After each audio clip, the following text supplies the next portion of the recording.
But so back in 2010, I have 4 young girls at home, and my ex-husband and I separated.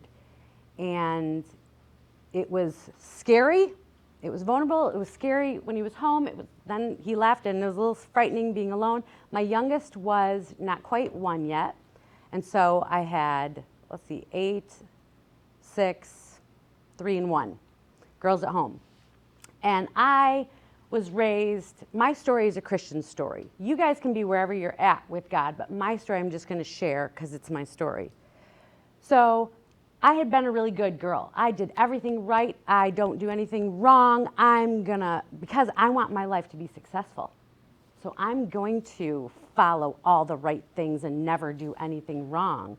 And I found myself in a spot where I was separated and going through counseling, and there was mess and divorce, and I was broken. I'm like, I don't know what's going on. I'm scared. Well, during this time, it's funny, I hear police sirens. And I would hear them, and I thought, oh my gosh, they're running fast to go deal with situations like my house or ugly things that I was just looking to get away from chaos. I just wanted to be safe. I just wanted things to be peaceful. And I thought, they're rushing fast to go deal with people's chaos that I wanted nothing to do with. And I thought, oh my gosh, and just out of appreciation and this new spot of vulnerability in my own life, I just started praying for them. I thought, okay, Lord, and I can't tell you how many times I heard in my head, Jennifer, you're so dumb. You're a nobody. What are you doing praying for police? You're just a little single mom stuck here. And I'd hear that voice, and I thought, you know what, I am, but at least I can pray. And nobody has to know. I can do it in private, And that went on for a year or so.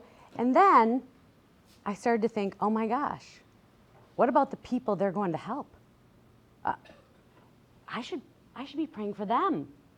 And again, I was kind of viewing this through my own life too. And so then I started praying, for community and police. And again, I'd hear the voices, you're a nobody, because that was how I felt. According to this world, who am I? I don't have rank, I don't have money, I don't have anything. I just had a heart, a little seed that, man, I was going to pray for them. So then 2015, I go to Res Life, and I'm part of the women's ministry. And I volunteer there, and Pastor Karen says, oh, the women want to connect with the community. And so I just had an ideas. You have them. So I had an idea, and I said, why don't we do a thank you for police? And she said, oh, Jen, that's a great idea. We'll do the event. You go get the police. Okay. I'm like, I don't know any police. So I look them up online, and I email. I just emailed the chiefs, and I'm like, hey, some ladies want to say thank you. Come, we'll have fun, and just send whoever you can. So we didn't know if they'd come, who was going to show up. So that day, I'm out in the lobby, and we have 13 officers come, and I think we invited 7 departments. And we had 13 officers there. And so they're like, okay, what do we have to do? So I'm explaining what's going to happen. We're going to take you into a standing ovation and lights and music. And we're going to tell you why we appreciate you. We're going to have kids do a song and dance. And then we're going to pray and have cookies and coffee. To which an officer goes, okay, but what do we have to do? And so I explained the whole thing again. To which he says, what do we have to do? And I said, what aren't you getting? I said, don't you get people just inviting you to say thank you? And again, this was back then. And he said, no. He goes, we get people inviting us, but it's for policy issues. It's for neighborhood issues. And he goes, that's okay. We get that. He said, we have no framework for this. And I thought, I said, well, just go in and try to receive some of the love these ladies are going to have for you today. That event became an annual event at Res, and it grew our largest group of officers. We normally had about 67 officers from over 20 different departments attend this annual event. because, and I'll tell you how it worked, because the police feedback was, wait, why are these women doing this? Because they weren't asking for it, right? They weren't expecting to be impacted by this open appreciation. You know, at first they're like, oh, the church ladies want to say thank you. Yeah, okay. You know, but then they went and they were impacted. And the women made a banner for them that said, thank you to our protectors. And they all wrote little notes on it, and they hang in the briefing rooms at all the departments. And the chiefs would tell me, Jennifer, those banners are making a difference. My guys read those when they come in. That makes a difference. And so I would go back and tell the women. And the women are like, what? You mean our thanks makes a difference to these big people?